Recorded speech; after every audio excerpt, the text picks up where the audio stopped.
Buy cheap and safe NBA 2K22 MT at NBA2King.com. You can use code Excapar, that's EXCAPAR, for 5% off your entire purchase. Alrighty, everybody. I realized I went through all of the other positions, and I didn't do the normal pink diamond and diamond tier list that I do. So, we have the best pink diamond tier list right here for everybody. So, hopefully you enjoy it. We can see the tiers, best of the best, damn demon, baby demon, pretty damn solid, and worst of the best. Just gonna have fun, rank at the cards and see what happens. I will say it's probably one of the hardest tier lists that I've done, but you guys don't really like hearing that. We got to move on. We got to get this done quick. There's a lot of cards on the list. If you want to check out the positional tier list, then we'll link the description down below. None of the new Season 3 cards will be in them, but for the most part, I don't think those Season 3 cards are really game-changing at all. So they're fairly up-to-date. You just won't see those guys there. Anyway, let's start it off with the hard pass tier, where you can see all of these beautiful, wonderful cards out here. And a few of these used to be GOATs, I'm not going to lie. And the first one is a former GOAT, I guess we'll say, in Pink Diamond Glenn Robinson. I absolutely love this card. When I first got him off the draft, I think actually my first run, which is kind of crazy. But it's just an all-around fun card, man. The thing that sucks about Glenn Robinson is his defense just ain't there, which is tough. I love his jumper. I think he's super fun. He's pretty shifty, but he's just a bad dribble style and really just doesn't really do much special anyway, you know what I mean? Glenn Robinson used to be fast and could get buckets, but now everybody can kind of do that. Next up is Gilbert Arenas, has one of the worst jumpers in 2K history, and when you have that, you kind of just got to toss it up and go, you know what, it is what it is, you know? You can't really do too much with Gilbert Arenas. I really, really hope that they give us a Gilbert with, like, a different card, even, like, just giving him jump shot 22 or something, so he doesn't have base 11, but who knows. Next up is our man George Gervin, who I think is a fun card. Got jump shot 40, which is nice, but has one of the worst layup packages ever. I'm using the free agent George Gervin, and oh my lord, does that guy get pinned. Makes literally no sense to me. Just not worth getting at all when he was in there last season. I still don't think he's anything crazy. Like, he can be fun because he's a good slasher, but the dude just can't take layups. Next up is my man Walt Frazier. Was a starting point guard for me for like a good month and a half, something like that. And Walt Frazier has a really slow jumper. Things like jump shot 36 on that normal timing. It's tough, but the place that Walt Frazier excels really isn't offensively. It's kind of just playing defense and playmaking really well. And if that's what you want of the PG, I would say Walt Frazier is good for that. But we're starting to get a lot of point guards that can kind of play defense, so it's there's not really too much reason to use Walt Frazier. Next up is Bernard King, who is failing to really do too much for me or get me excited at all to move up in collector level. Because I mean, Jump Shot 5 is cool, don't get me wrong. I actually quite like Jump Shot 5, even though there's two cards in here that have it. I think the thing I don't love about, Bernard King is when you have a guy who's supposed to be a really good slasher and then they have the base dribble style, they're just not, like, at all. And I think it just kills what he can do. Next up is Andre Drummond. Oh my lord. If you are somebody who is really, unless you are a Pistons fan, if you are a Pistons fan, it is perfectly okay to get Andre Drummond. Or I guess he's on like the Cavs or whatever now. Or no, he's on the 76ers. He's on my team. I'm tripping. Anyway, if you're just for some reason, you're a big, Pistons fan, you still for some reason, you love Andre Drummond or whatever. You're just an Andre Drummond fan. That's the only way that I would say you can go into the draft mode and grind for this card. Like, is he going to be a good paint defender? Is he going to be, a good guy just dunking the ball? Yes, but like, what else is he going to do? If you have a center who can't really play paint defense, then you need to just pick him another center. If you have a center that can't rebound, just get another center. Don't get Andre Drummond. Next up is our guy, Rolando Blackman. He's the new Pink Diamond Exchange card. He's just not worth it. He's supposed to be a cool card, but I think he's got like a quick dribble style, which is nice. But who really cares when you have like as bad of dribble sigs as he has? Like, you have the quick dribble style, so you can kind of burst, but bursting is a little dead. But his dribbling animations don't really allow you to do anyway. Like, he has the basic like size of or something like that. No, thank you. He is not worth it at all. Next up is my guy Clyde Drexler, another jump shot 5 guy, and you know what you're getting out of Clyde, a guy that can slash. But like I said earlier, Clyde Drexler does have the base dribble style, so when you want to actually get a little something in order to paint, you really can't. Next up is Jason Kidd. I think all of us kind of know the problems with Jason Kidd. He's been in the game long enough for us to know. I mean, like, I remember back in even 2K19, 2K18, nobody would use Jason Kidd cards because the jumper is just terrible. The guy's a really good playmaker. Guy's a really good defender. He can slash, just can't really dunk. But you are so much easier to guard when you aren't even a threat to take a 3 because you can just bait and close it out. Like, these guys can stand at the half court or the free throw line and then run up to you shooting what you thought would be a wide open 3 because the jumper just takes too long to get off. Next up is our guy Zion Williamson. I just haven't really been a fan of the card since he dropped, and he's just consistently been falling for me. Zion gets what you would think, where he is an absolute beast in the paint, especially when it comes to finishing himself. But I mean, you can do so much better than 6'6" or 6'7", whatever they decide to make him this time, power forward. And last but not least is our guy Jamal Mashburn, who has jump shot 1, and I think the base dribble style, which is just, it's tough. It's tough. We hate the base dribble style out here. I think everybody kind of hates it. It sucks that Jamal Mashburn has it, but he still can be a fun card for a power forward. He's not terrible. I just don't think he's as good as the other guys in the Pink Diamond, level of cards. Next up, in the still decent tier, I guess I'll show you guys this one all as well, because who cares about these ones. We have Cliff Hagan, who is the new Ascension reward. Kind of cool. Basically, Cliff Hagan is just a Caron Butler that has defense and some better shooting edges. So if you already have Caron Butler, you might not even want Cliff Hagan. Like, they put almost the exact same Ascension card for back-to-back seasons, which I just find annoying. That's because they have the same jumper. I think Hagan also has the slash or dribble style as well, which is just tough. Like, please make it a little bit different. But Hagan's going to be a good shooter. He's going to be an okay defender. I just think he's a solid card, nothing crazy. Next up, my man Sean Kemp just has a beta jumper. Like, when it comes to slashing, this guy's crazy, man. Even has a bit of a post game. Like, I actually kind of like the Sean Kemp, but I just think his jumper's a little bit too baited, so you're going to want to take some threes, but really can't. So, pretty damn solid it is. Same thing goes with Russell Westbrook. I think Westbrook, amazing playmaker, amazing slasher. Even could burst a little bit before the patch.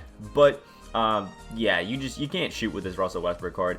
This jumper is just insanely baited. It is so easy to clamp somebody up that is using this Westbrook card, because you just have to worry about the drive. Next up is my guy Ricky Rubio, who I think is a super slept on card because he's a slasher dribble style. People hate slasher dribble style PGs. I know that it's not the best, but come on, you'll be fine. Ricky Rubio is just, again, another really good defending and, playmaking kind of PG, but he can still shoot with a pretty nice jumper. I just don't think he's better than a lot of the other, PGs that we have at the Pink Diamond tier. In my opinion, if you use this Ricky Rubio and you love him, because I know there are some people who have used Rubio and are a massive fan, good for you. I'm not insanely high on him, but I do think he's better than people give him credit for.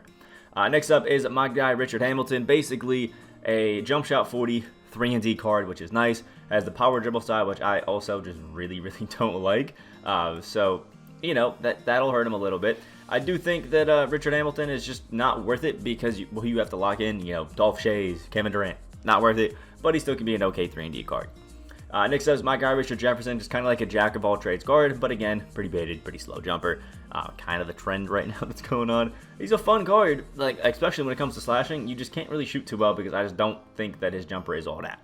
Next up is our guy Pete Maravich, the opposite end of where we have a money jumper. We can dribble like a maniac. We're just not really going to be playing any sort of defense. And in 2K22, you kind of need a little bit of defense to make it fun. But I will say Pete Maravich is crazy. Hopefully we get like a Dark Matter or something like that later on in the year with like clamps, and we can really go crazy. Because Pistol Pete, he's a fun card. Next up is my guy Pink Diamond Nate Thurmond, who is essentially a back-to-the-basket big that plays insane defense in the paint, even has a pretty good defense, outside on the perimeter, and has like a 60 for his three-point shot, so he can kind of do a little something if you wanted him to. I will say Nate Thurmond is kind of fun because he is a faster center. I just don't think that he's all that crazy. I know some people that like this Nate Thurmond. If you do, good for you. I hope he's fun. Personally, I'm not the biggest of fans of him. Next up is my guy, Pink Diamond Kareem Abdul-Jabbar. In my opinion, he was the best center when he came out, aside from maybe Dikembe. I don't know how exactly those lined up, or I don't remember. But when it comes to just absolute post-game and being money from just the mid-range area, Kareem Abdul-Jabbar is insane at it. Also, as a post-move god, it's just the reason a lot of people don't use him anymore is because he doesn't really have a three-point shot, and we are starting to get a lot of centers that can at least spread the floor a little bit, and Kareem just kind of can't. Next up is our guy Anthony Edwards, who in my opinion is just a worse Mikal Bridges, which is wild to say because Mikal is an amethyst. But Anthony Edwards is going to be really good, especially at getting to the basket. Jump shot 80 is a pretty money jumper. It's a little bit slow though, so you're going to have more of an off-ball threat. And it's another case of like, I like this card. I just don't think he's as good as the other options at his position in this tier. And same thing with Sleepy Floyd, last but not least, in this tier. Sleepy Floyd is jump shot 22, has a quick dribble style, can you get a little shifty with it, he's going to be money, he's got some defense, got some playmaking, got some finishing, a little bit of everything. I think that he's a good PG, a great PG even, he's just not up to par with the cards that are dropping now, but I still quite like him. So, maybe hopefully that's some sort of consultation to people that are still using Sleepy Floyd. And that wraps up our pretty damn solid tier. And we can start off, that actually wraps up our pretty damn solid tier. And we can open up the baby demon tier, where we have Dwight Howard.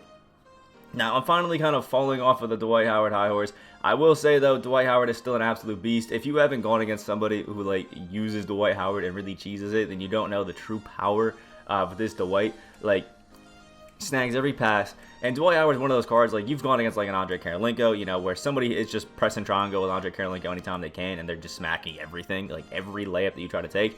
Dwight Howard does literally the same thing, and he's 2 inches taller, and for some reason has one of, well, not for some reason, has one of the most insane verticals on a card possible in 2K, which is just crazy. If you throw a lob up, he's going to dunk it, and he's a great post presence as well, but I just love how crazy his defense is. And when I'm pretty, you know, loving of a non-shooting center, you know he's pretty good, because I typically hate all non-shooting centers, but I like Dwight.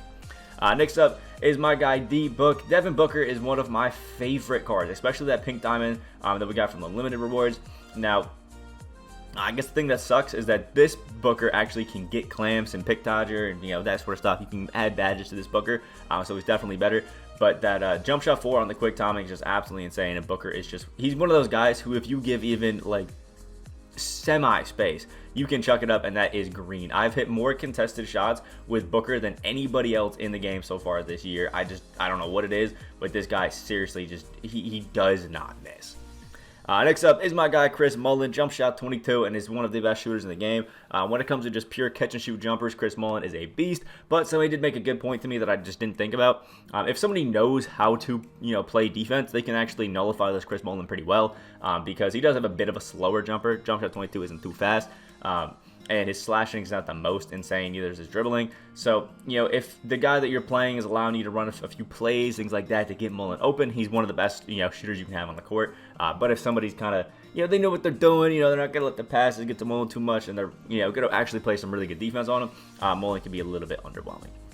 Next up is our guy, Alonzo Mourning. I'm going to put Tim Duncan out here, too. I view these guys as almost the same kind of card. Like, they have different jumpers. Obviously, Tim Duncan's got Tim Duncan, and I think Alonzo Mourning is like set shot 18 or something of the like. But both of these guys are absolutely insane defenders. Tim Duncan being a little bit better of a defender. They also are both really, really good post players. Like, really good post players. They have a midi, and they can shoot the 3 all right. It's nothing crazy, and I think Mourning actually has a bit of a better shooting. But, you know, personally, I kind of preferred this Tim Duncan just a little bit, because this Timmy D has defense, man. I think he has, like, Hall of Fame Intimidator, Interceptor, Rim Protector. Like, this guy is a god. Now, the jumpers for both these guys are pretty slow, so you got to be careful with it, but they can impose their will in other places, so, you know, you get a little something with them. Next up is my guy Ray Allen, who obviously has the Ray Allen jump shot base, and he is money, like money. Ray Allen is just going to be one of the best pure shooters that you'll find in the game. Still has defense, which, I mean, you got to love on any card when they have a bit of defense. A little bit of a playmaker slasher dribble style is kind of cool, and he can slash a little bit too, because it's a Supersonics Ray Allen. But obviously, I think most people are picking Ray Allen up right now because he can shoot a bunch of 4-pointers in the new clutch time mode, which is awesome. Next up is Michael Redd, who is basically almost the exact same as Ray Allen, except I think he has Hall of Fame Chef and like one other badge, and has the base dribble style. So, in my opinion, I do think that Michael Redd is a little bit better, you know, stats and badge-wise, but I think once actually in the game, you're probably going to prefer having Ray Allen, just because Allen has the slasher dribble style and Michael Redd has the base. Just, obviously, base dribble style just sucks. Next up is my guy Kevin McHale, who I think is so good stats and badge-wise. Like, this guy, one of the best all-around cards in the game, which makes him obviously a great center and power forward. But his jumper, I just don't like. Like, I don't know, it just has an awkward timing to me. It's a little bit too slow. It's really not my cup of tea. I know some people that probably can make this jumper look like one of the best in the game. Like, you can just have an absolute blast with it. And if that's one of you guys, you could probably move him up into Damn Demon. But I just think the jumper for the general masses of people puts him up into Baby Demon. He's a good card, a really good defender. I just don't love the jumper. Next up is my guy Marc Gasol, just that beautiful 3-and-D center. I will say, this Marc Gasol is an amazing paint defender, and still can actually, you know, spray the 3-ball a bit. I just think whenever I've used him or gone against him, that he feels a little bit clunky, and it just doesn't seem like he's really keeping up with a lot of the faster centers, which is a little bit tough. But still, we're talking about Marc Gasol, so you wouldn't expect him to be fast anyway. He's a good center, just again, not as speedy as maybe you'd want. Next up is my guy, John Collins. I love this John Collins card, man. This John Collins is a beast. Now, John Collins is a card who's obviously very heavily getting, offense and finishing, especially as a 95 standing and driving dunk, which is just absolutely unreal for a 6'9" power forward. But you can add a lot of defensive badges. One of my friends did it, and he is locking down with John Collins, which is kind of crazy, even though he doesn't have the greatest of stats. But he's got the Kobe Bryant base, and on any card, the Kobe Bryant base is going to be good. But a 6'9" guy is pretty damn money. John Collins is a great rebounder. He's a good guy in the post. He can finish insanely well, and just all around is an amazingly fun card that I have been using in clutch time, and it's been great. If people just aren't prepared for the offensive just output he can have. Next up is my guy Joel Embiid, another guy who can shoot a little bit with jump shot 47, slightly on the medium speed, but it's still pretty damn good and has some pretty good paint defense as well. Again, I kind of view him in the same light as Marc Gasol. I think both those guys are good centers. There's just slightly better options, which is nothing wrong with that. And last but not least is my guy Jason Tatum, who is just cursed by a slow jumper because Tatum has literally everything else. He's a great defender. He's an awesome slasher. He's amazing shooting stats. He's even a good playmaker too. He just has a really slow jumper. So again, you just got to pick your shots a little bit better whenever you're using, a Tatum card. But, I went against tydebo. tydebo was cooking me with him. So, you can actually still make it work. He does have like a slasher dribble style. The hop step's really nice. So you have some like moves, in your arsenal. You just have to, make sure that when you're shooting, you're pretty open. And we can, actually that finishes off our baby demon teir, so we can start off the damn demon, which is starting with our man Gerald Wallace. Gerald Wallace, jump shot 4, same jumper as Booker, but it's just on the normal timing, and the guy's just a defender and an amazing slasher. Like, boom. He's a defender and an amazing guy, just running right to the rim and dunking on everybody. I've gone against this Gerald Wallace a bunch of times. He's locked me up every single time, no matter who he's guarding. You can almost guarantee that they are not scoring anymore unless his name's Klay Thompson. It's just all around great card. Probably one of the only collect level cards that I would highly recommend using. Next up is my guy Chris Webber, and I'm going to show him here too because I can, and Anthony Davis. Both of these guys are versatile power forward centers, especially I would say Chris Webber just he's a little bit faster, but with both of these guys you're getting guys that can shoot. Anthony Davis can play amazing defense. They're both post guys as well. They're pretty good finishers. They are great rebounders. And with Chris Webber, you can actually kind of use him as a point center, which is really nice. Both jumpers and money. It's all around great power forwards. Just I wouldn't call them top tier anymore. Next up is my guy John Wall, the only card in the entire game with the base dribble style that I am okay with using. Like, the only card is this John Wall, but obviously you can't deny that if he had even just slasher, he would be a 10 times better card. Because this John Wall is insanely fast. I think actually tied for the fastest card in the entire game. Has money defense. His glitch was getting shooting, so the guy's got like Hall of Fame sniper and stuff like that, which is just kind of broken. And his jumper is so money. Like, it is so easy to green. And then obviously, as you would expect with a John Wall card, the dude can dunk like really well. So he's fun. It's just you don't get as bursty or as just quick as you would want to be because he's got the base dribble style. I wish they would stop giving it to guards, but we're still here right now. Next up is my guy Steph Curry, who I will say is still a really good PG, but I just don't think he's best of the best after the patch. If they still had bursting in the way that it was, this Curry would still be a top tier PG in the game. I just think right now there's just not too much reason, or he's not as shifty as he used to be, because you can't burst left or right, and that's kind of what a lot of people want to do with Curry, is just burst left, right, burst left, right, burst left, right, until you can finally get a three-point open around screens, and you can't really do that anymore, which is great for my purposes, because I was sick of seeing Steph Curry do that.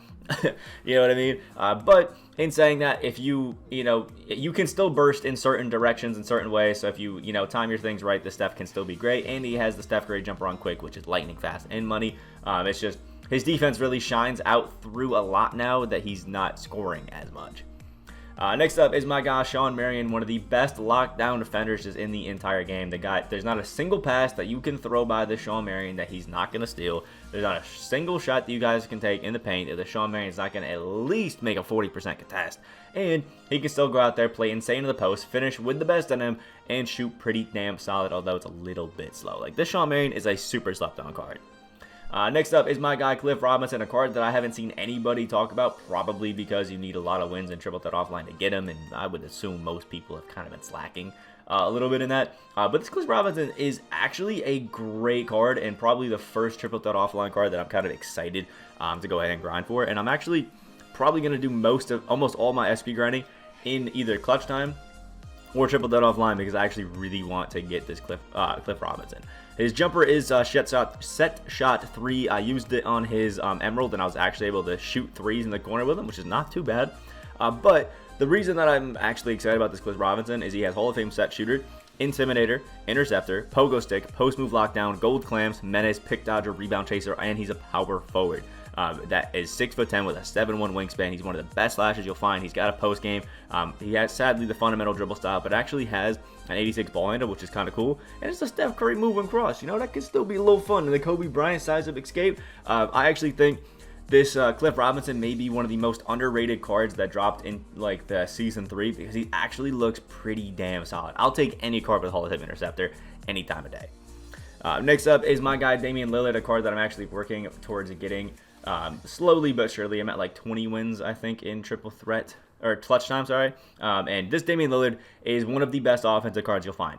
The Damian Lillard jumper on quick is fast as hell, and it is so easy to time. His Lillard jumper and dribble animations are crazy. Just remember what the Ruby was doing like week 1 of my team, and then boom, this Damian Lillard is doing it 10 times better. And you can actually add defensive badges to this Pink Diamond Damian Lillard as well, which is just shouldn't be allowed, to be honest. This card is going to be fun. Next up is my guy Pink Diamond John Morant, who I kind of view as Damian Lillard. Very, very similar. So basically, all you got to think about it is this way, is John Morant has the Paul George jumper, so a little bit slower, but has the shifty dribble style, so he's going to be dribbling a little bit better, but is a better finisher. So if you want to have a guy that you have to add clamps and stuff like that, but you want him to be more of an amazing shooter while still being a good finisher, pick Lillard. If you want the guy you add, clamps, stuff like that to be a really good finisher while still being a pretty damn good shooter, you got John Morant, and both of them are obviously good playmakers. I love both of these guys, and I'm super excited to pick up this Ja in clutch time. I'm just taking my time because I'm in no rush. And I'm also waiting for clamps to get a little bit cheaper, Next up is my guy Kevin Garnett, one of the best just all-around defenders in my team right now. Garnett can guard 1 through 5. Period. And he can do it with some of the best of them. I think has Hall of Fame Interceptor as well. Has a bit of a 3-point shot, but his jumper's kind of baited, which is why I'm personally not using him, but he still is a really good card. Great post guy, great finisher. But again, the reason that you're using Kevin Garnett is because his just all-around defensive ability to just lock everything down is money. Like, absolutely money. Next up and last in the tier is going to be our guy Jason Richardson, who is the unlimited reward for this week, who actually is not this week, this season, and he's actually a good card, but I will say, I don't think he's worth it. Gary Payton was probably one of the best reward cards that we've ever gotten in unlimited, and Jason Richardson for me just falls short. The power dribble style is tough, like it is tough. But jump shot 31 is pretty nice. I love it. I've been using Sadiq Bey a lot, and I just love the jumper on that guy. Just the problem is, yeah, he's going to be a good slasher. Yeah, he's going to be able to shoot well. He can play make a little bit, and he's going to be a pretty solid defender. But, can't every shooting guard or most shooting guards at right now? If you're somebody like myself, who already has like Klay Thompson and that sort of stuff, are you really going to sell him for a J-Rich? Probably not. Like, he's a good card, but I just don't think he's that worth it. Especially for how many games you got to play. Next up is the Demons tier or best of the best tier, sorry, not Demons tier, the best of the best with Hakeem Olajuwon. I mean, it's obvious. Just imagine Marc Gasol, but faster, slightly better defense, slightly better finishing, better shooting, and boom, you got Hakeem Olajuwon. I don't think it's worth getting this card because you have to log in the, Giannis and that sort of stuff. But oh my God, is this guy good? Next up is my man, Giannis. I actually just threw my Giannis that has Hall of Fame Menace, Hall of Fame Limitless spot up onto, and like Limitless spot up and a few other badges up onto the auction house. I love this card. Giannis' jumper is absolutely money, and I've still been able. It's another case of like people like, oh, Giannis can't shoot, and then you green it in their face, and then they just quit the game, and that's kind of fun. But it's another case of like Shawn Marion, where there's not a single thing where Giannis isn't going to shut it down. You know what I mean? He's going to get the steals, especially if you're throwing it near him. He can even pick your pocket. He's going to block literally everything. He gets all the rebounds you could want, and the guy can dunk on everybody. He can play in the post, especially if you give him like a strength boost in a shoe. Like, this Giannis is one of the best all-around cards. If you give him the right badges, he actually is a card that you could use for endgame 2K. It is crazy. Next up is my guy David Robinson, one of the best jumpers in the game. Super great defense, an amazing finisher, amazing post guy.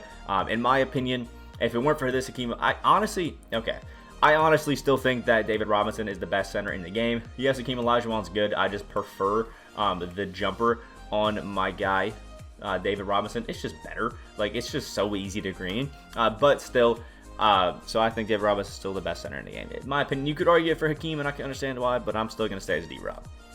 Next up is my guy Arvydas Sabonis, one of the best just screen centers, period, that I think ever in 2K, honestly.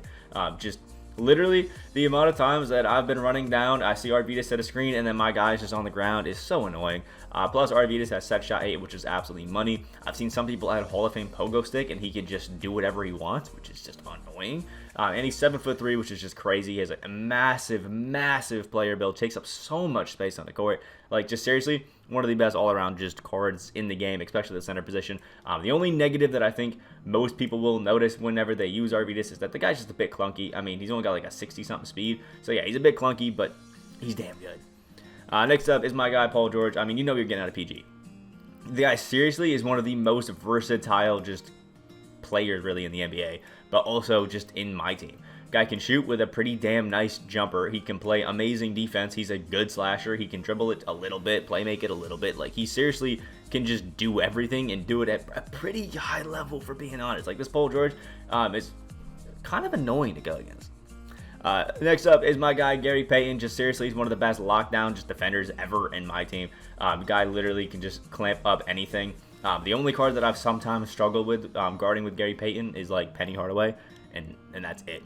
Plus, jump shot 40 is crazy, and we got the shifty dribble style, so I mean, like, how could you not love that? Like, Gary Payton can dribble it with the best of them, and it's just one of those, like, heavy defense, heavy playmaking PGs, and those honestly have been my favorite to use this year, especially when I'm just, like, throwing them next to Klay Thompson. I love this Gary Payton. Next up is my guy Dolph Shays. Jump shot 38 on quick is one of the fastest jumpers I have ever witnessed in my life. Like, it is gross, and it's so hard to stop this Dolph Shays from just scoring every time down the court. He still's a good defender, but in my opinion, the way that I would think about it is just imagine if Chris Webber just had a faster jumper and was just a little bit quicker, a little bit shiftier. You got Dolph Shays. Next up is my guy Kevin Durant, who doesn't have the greatest of defense, but we're talking about a 6'9" guy that has the shifty dribble style and a damn easy to time jumper. And that's Kevin Durant. Yeah, he's fun. He's fun. Next up is my guy Dan Marley, and I'm putting Dan Marley on here because this dude has defense. Oh my lord. This Dan Marley might be the best defender in my team when he drops. Like, seriously might be the best defender in my team. Period. Like, Dan Marley is a 6'6" shooting guard, small forward, 6'9" wingspan. Guy has Hall of Fame ankle braces, ball stripper, clamps, menace, pick dodger, pickpocket, tireless defender, catch and shoot, and sniper. Comes with so many gold shooting badges. Comes with quick first step and all just crazy stuff. Has good finishing as well. Has a jumper that will be, I think, insanely easy to time. Just might be a little bit slow. But, like, there isn't a negative on this Dan Marley aside from his tendencies. And if you just on-ball with him, you're fine. Dan Marley is a god. And next up is my guy Carmelo Anthony. Just every time I think, it might be time to bring Melo out of the lineup, I bring him into a game of Unlimited, and then I just drop 20 on somebody's head. Like, it's like no effort. Like, Carmelo Anthony, I swear to God, I got blocked for the first time since getting this card in Season 1, like, last week, and it honestly kind of hurt my heart. He doesn't ever get blocked when driving to the basket. He's an amazing shooter. Has one of the easiest to time jumpers in the game. I've badged mine up, so he just has crazy defense, and it's been so much fun just having this Carmelo Anthony on the court. Like, I love this guy, man. Even as a power forward, he's been so fun too. And last but not least, it's gonna be my man Tracy McGrady. I knew if I didn't put T-Mac up into the top tier, I probably would get killed. Because he's got the Trey Burke base. You can badge him up and make him an amazing defender, even though he doesn't come with it naturally. Yes, he's got the slasher dribble style, but I think he'll be fine. Like, Tracy McGrady, he's a god. He's a 6'8" shooting guard. Like, he is an absolute god. If you want a budget version of him, I probably would just pick up Andrew Wiggins. You're going to get very similar results. But yeah, Tracy McGrady, one of the best cards in the game. So that wraps it up for our best pink diamonds tier list. Let me know what you guys think about it down in the comment section below. If you think I just absolutely messed it up, let me know that too. It's all cool. Let me know if you guys want me to move some guys up, move some guys down, and all that wonderful stuff in between. Again, I don't know if I said hit the like button, hit that. Subscribe if you guys are new as well. We are on that road to 15K, but we are very, very close to 11,000 subscribers. So please, if you are new, hit that subscribe button, and make sure you guys check out the sponsor in the link in the description down below. Hope you guys have a great day, and I'll see you in the next video.